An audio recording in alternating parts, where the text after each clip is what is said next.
welcome back to another vlog. At the time, a family day picnic / fishing and kayaking trip. We're going off to Hume Dam right now. We've got Sazan driving this car, and then behind we've got Sazan's mom and dad and our siblings coming, and then at the very back is my mom and my grandma coming as well. So come follow us on our trip today. अनि हाम्रो दिन सुरु भयो यो आलुको सब्जी र यो बुनिया र चिउरा अनि साँझको ठोक्रेदेखि।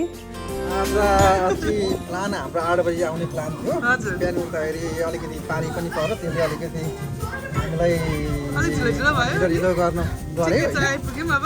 अल्टिमेटली हामी सबैजना भिड भयौँ। यहाँ चाहिँ ठुलो बुवा र दाइ आलुको स्टेसनमा हुनुहुन्छ, अनि यहाँ चाहिँ chicken पाक्दैछ।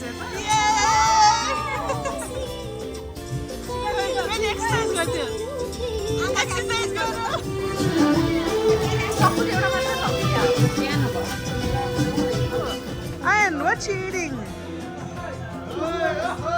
That's a tulaba dog salsa. अनि यहाँ चाहिँ बाबा र साधु बाबुजीको सामान तयार गर्दै हुनुहुन्थ्यो र बाबुजी चटपटेको लागि सामान तयार गर्दै हुनुहुन्थ्यो। अनि यो भेजिटेरियन स्टेसन चाहिँ सन्तोष राईको ल्याउनु भएको थियो। म चिकन सफा गर्दैछु। अनि बाबुजी सिधेपछि चाहिँ लाग्यौँ हामी यो खोलातिर।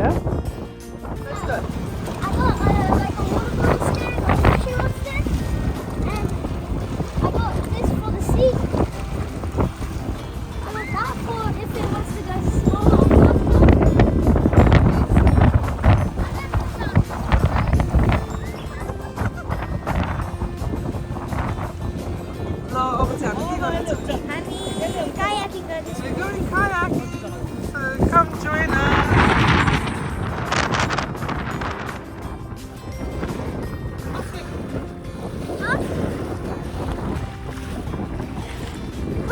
Yeah, we tell rafting lagoon, kayaking lagoon. This is what our view looks like. It's so pretty. Yeah, सबैजना पाखाको छ हाम्रो लागि। अहिले केटाहरू चाहिँ कायाक चढेर फिसिङ गर्न लाग्दै थिए। बिचसम्म पुगे अनि हावा हुँदै साह्रै धेरै चलेर उनीहरू अलिक चाँडै फर्के। सो माछा चाहिँ एउटै पनि क्याच गरेन नाता। यहाँ यति पानीमा डुबेपछि बाहिर आएको थियौँ। बाहिर त यस्तो विन्डी रहेछ, हेर्नु न बाबा यहाँ उयो ब्ल्याङ्केटहरू हाम्रो पिकनिक रोग उठ्छ भनेर बसिरहनु भएको थियो त्यहाँ। कहिले टाइम पाउनु भएको थियो यो पिजनमाथि क्लाइम्ब गर्न। Guys, so we're off to our next destination. हामीहरूको अहिले भर्खर गएको ठाउँ चाहिँ साह्रो विन्डी भयो, त्यही भएर चटपटे बनाउनु नै सकेन क्या। त्यही त अमिसाले कस्तो पार्दै थियो, सब गोलो भयो क्या, अनि त्यही भएर हामी अर्को ठाउँमा जाँदैछौँ। डुम गरेको थियो कि अमिसाले नि अर्सु। You can't say Orsu properly. Anyway, अब चाहिँ हामी Noriel Park जाँदैछौँ, so come along with us. Orsu, you want to say anything? Hello. That's it. Guys, it's our next destination. Vlog गर्नु भएन? यहाँ चाहिँ म चटपटेको कार्यक्रममा सुरु गर्छौँ। हाम्रो रिना भाउजूले बनाएको चटपटे खाइन्छ। बाबाले चाहिँ एक दुईवटा डान्स हाल्नुहुन्छ, अनि भेनाले चिया पकाउनुहुन्छ।